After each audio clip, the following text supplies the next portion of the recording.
making adjustment things. I saw that Jungle Brother. I don't. Steve Kerr is a non-factor. If you ask me, Steve Kerr and Phil Jackson, two of the most overrated coaches in the history of the world. It's easy to win with Steph Curry, KD, and those dudes, Michael Jordan and his crew, and Shaq and Kobe. Because Phil Jackson has never taken a job and won when if he lost, the whole world would be like, what the fuck up now, Phil? Only thing he did that was with the Knicks, and that's a job he didn't want. When he went into L.A., if he wouldn't have won, they'd have said Shaq and Kobe some dumbasses. When he was in Chicago, if the Bulls wouldn't have won, they'd have said the Pistons were too much and Jordan just ain't good enough. When he was with Kobe the second time, he had already scapegoated Kobe and saying Kobe is an uncoachable guy. So if Kobe would have lost the second time around, what would have happened? They'd have blamed Kobe. Phil is the most overrated coach in the history of the sport. And Steve Kerr might be his son. That's how I see it.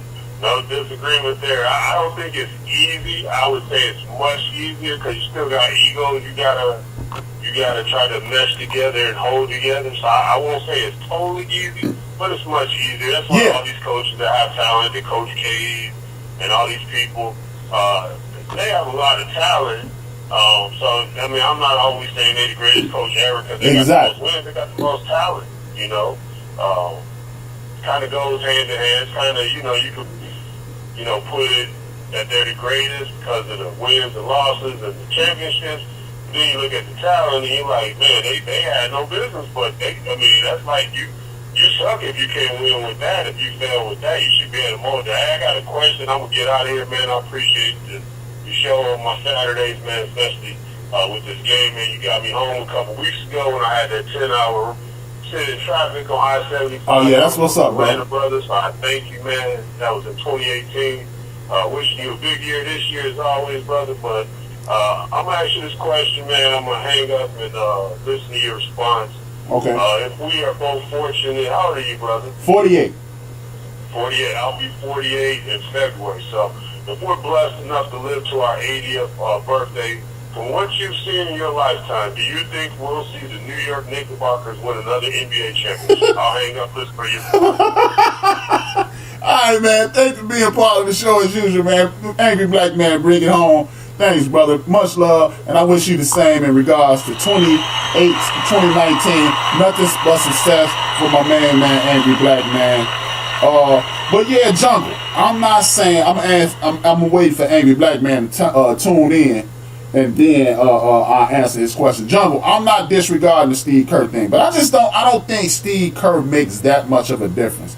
I honestly believe, as the Golden State Warriors keep saying, and I totally agree, I'm a giant Golden State Warrior fan. I think the only people that can beat the Golden State Warriors are the Golden State Warriors. And that's it. And in regards to Mo and the Draymond Green thing, Draymond Green played Game 6 and Game 7. So I can't, everybody always want to point to that. Hey man, I believe that they did the H-Route plan and forced Steph Curry them to play basketball, and nobody was able to get past it. All this time I thought that was microwave on the line. Oh no, that was Angry Black Man. Ego has been the downfall of many greats in all walks of life. Coach Cal, he's won some chips, but he has had the best talent in college and basketball year after year. Exactly. These dudes keep getting credit for being coaches, and all y'all are managers of egos, and that's why y'all, mark my words, y'all heard it from your man H-Rap first. These dudes, these coaches who are coaching the Roy Williams of the world, the Bill Selfs of the world, and these other coaches throughout the country who are having sophomores, juniors, and seniors on their teams, they will continue to beat these one-and-done coaches every year. Will the Knicks win a championship if they can hold steady?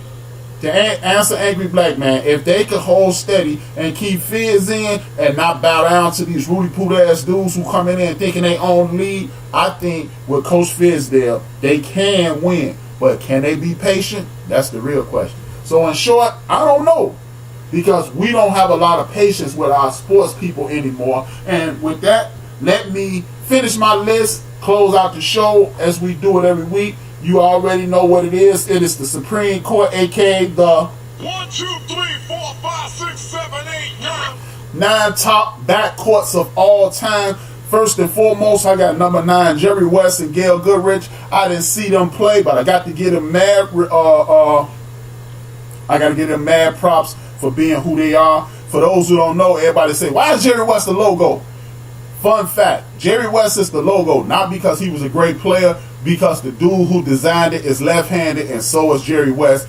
That's why Jerry West is the logo. So for all those who saying he ain't good enough to be the logo, take that up with a dude like me who's biased for left-hand people. We put our own people in because the rest of y'all be hating on us. Now, number 8, Hersey Hawkins and Gary Payton. Of course, I say Hersey Hawkins first because he come from Westinghouse. He come from the west side of Chicago. So do I. Sucks to be y'all. It's Gary Payton and Hersey Hawkins and Gary Payton. I almost had a Freudian slip. Exactly, because he recruiting 4-year players. Exactly, Jungle.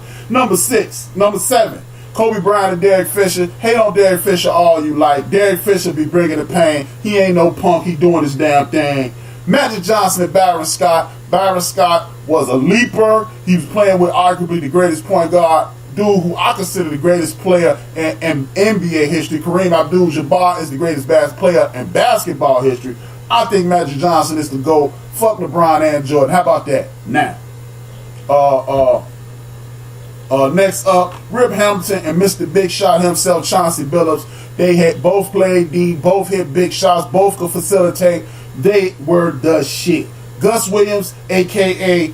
Dennis Johnson, and downtown Freddie Brown. I told the greatest that I was a fake-ass Lenny Wilkins, so I got that one wrong. But since I blew it, Gus Williams and Freddie Brown going to be starting, and that's who is number 4. Number 3 is the aforementioned Steph Curry and Klay Thompson, the Splash Brothers. The Splash Brothers are the number 3 backcourt of all time.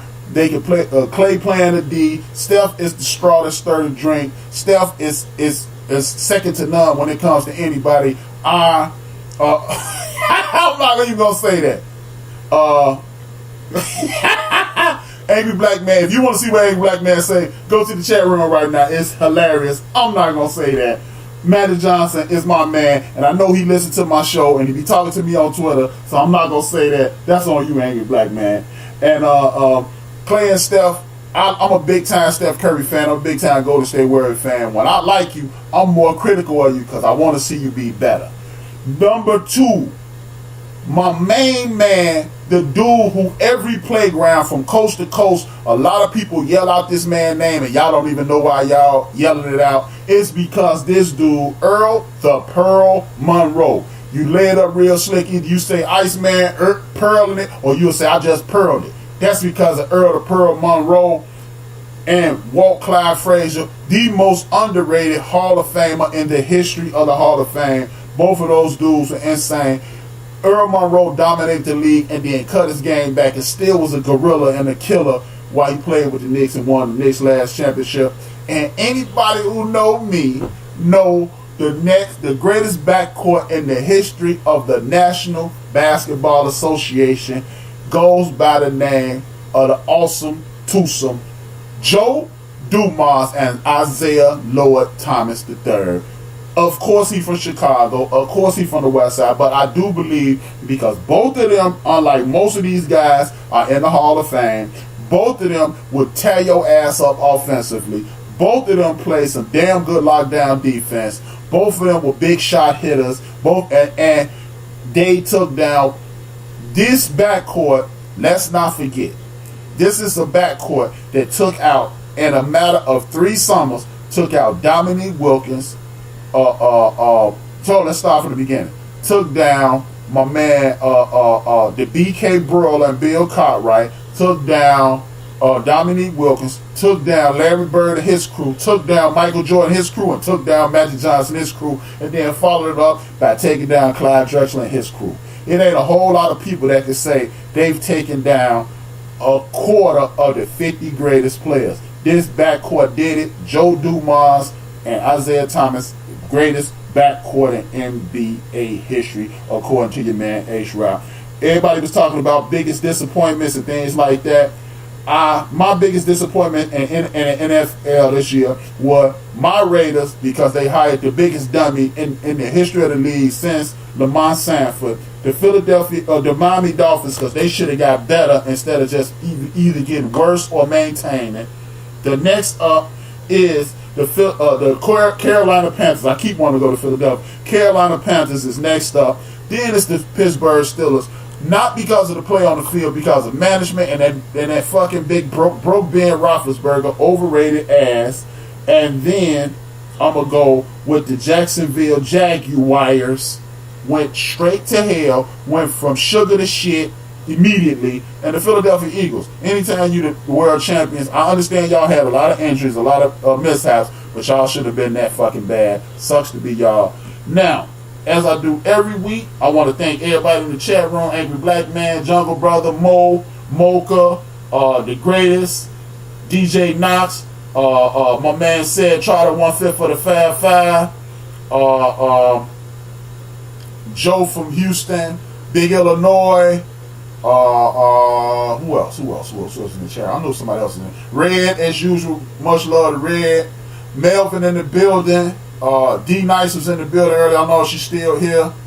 My man Shaka, Chicago Strong Shaka, bear down. I gotta thank my ancestors for showing mad love all over and protecting each and every one of us and everybody who's gonna listen to this in the future. Everybody in the Liggins family, the Blackledge family, the Williams family, the Duncan family, the Bailey family, the Pollard family, the Whitmore family, the Harper family, my sisters, the Harper's family, and all our ancestors protecting and sending blessings down to all of you guys. And thank you for listening. It's always fun as usual. I will talk to you guys next on Tuesday at 1 p.m. when I may have a special guest. I got to reconfirm. I don't wanna say his name until I reconfirm. We had our signals crossed on New Year's Day, but we gonna uncross them. You know what I'm gonna say? I got Derek Anderson scheduled to come on the show. I got Tim Thomas scheduled to come on the show soon, and I got former Major League Baseball Leon Rogers, 8-year player, one time Minor League Manager of the Year, Leon Rogers. I got to talk to him. LeRon Rogers, I'm sorry. He played with Steroid Man and them. Thanks, Mo Cheese. Much love. I want to thank y'all again for tuning in, man. As we do, please, if you listening, hit the follow on X Squad Radio. Hit the follow on Jungle Brother. Hit the follow on DJ Knox. Hit the follow on The Greatest. Hit the follow on Mo Cheese and Grits. Hit the follow on X Squad Radio and Real Cast Rangers. We finna take over the universe in 2016. Jungle Brother, I'm gonna hit you up on Facebook. I disagree with that. I disagree somewhat with that. You know, I got a minute to go.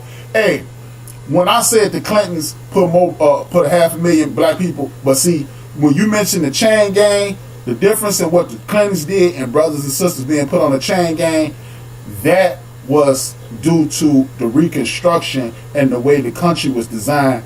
Them two motherfuckers set us back to that chain gang time. That's why I said them as well. So me and you totally agree. We just looking at, you know, it's six in one hand, half a dozen in the other. But as usual, much love to my brother, Jungle Brother. Looking forward to hearing your first show of the year. Please hurry up and get back on the air, because I really enjoy it. You talk good shit, man. I love it. Can't wait to hear the Mo Cheese show. I can't wait to hear all of y'all, man. We finna take over the universe, man. We ain't no more mainstream media for none of us. Fuck them all. 2 fingers, 1 word. Combat Jack, y'all know how we do it. Combat Jack gonna take us out of here. 2 fingers, 1 word. I'm out. Internet, you know what it is, man. Dream those dreams and then man up and live those dreams, because a life without dreams is black and white, and the universe flows in technicolor and surround sound. Wow. It's so easy. It's so